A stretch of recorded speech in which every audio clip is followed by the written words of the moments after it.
दोस्तों, जैसा कि आरआरबी पीओ क्लर्क का जो नोटिफिकेशन है वो आ जाता है, बट अभी तक नहीं देखने को मिला है और काफ़ी सारी जो ये एक्सपेक्टेशन ये भी चल रही हैं कि यहाँ पे जो एग्ज़ाम है वो डिले हो सकता है बिकॉज़ ऑफ मैनी रीज़न्स। यहाँ पे एग्ज़ाम थोड़ा-सा डिले आपको देखने को मिल सकता है। तो क्या आप यहाँ पे बहुत ज़्यादा चिंतित हैं कि इस एग्ज़ाम के डिले की वजह से कहीं दूसरे एग्ज़ाम भी डिले ना हो जाएँ? या फिर अगर ये एग्ज़ाम डिले हुआ है तो हो सकता है दूसरे एग्ज़ाम भी डिले हो जाएँ? क्या आपको ये सारी चीज़ें, ये सारे असम्पशन करना सही है अभी के टाइम पे? और अगर डिले हो रहा है तो कितना ही डिले हो जाएगा? या राइट?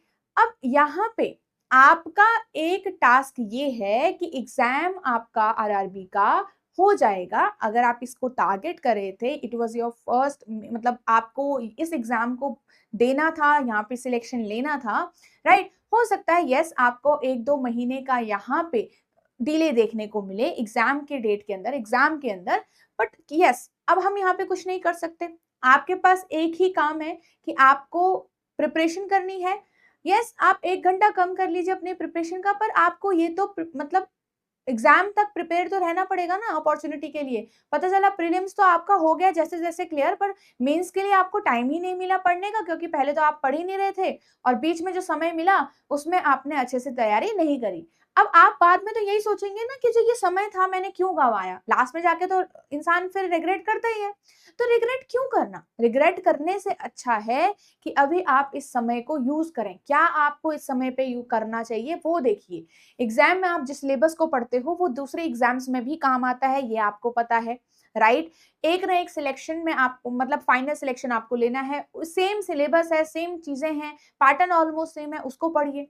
ठीक है, अभी आपका एनआईसीएल का आया है नोटिफिकेशन, उसको देखिए।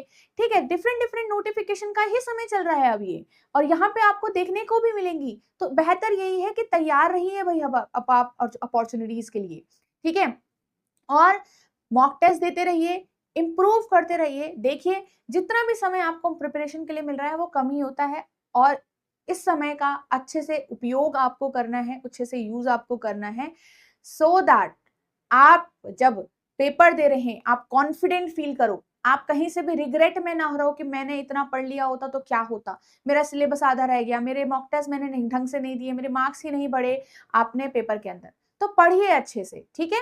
तो यहाँ पे अगर आप इस चैनल पे न्यू हो, चैनल को सब्सक्राइब ज़रूर कर लीजिए। आपको डिफरेंट यहाँ पे सेशंस मिलेंगे जो आपकी प्रैक्टिस के लिए इम्पोर्टेंट है। आप यहाँ से टॉपिक्स की प्रैक्टिस कर सकते हो और अपना जो मार्क्स है, जो अपने स्कोर हैं, उसे बूस्ट कर सकते हो।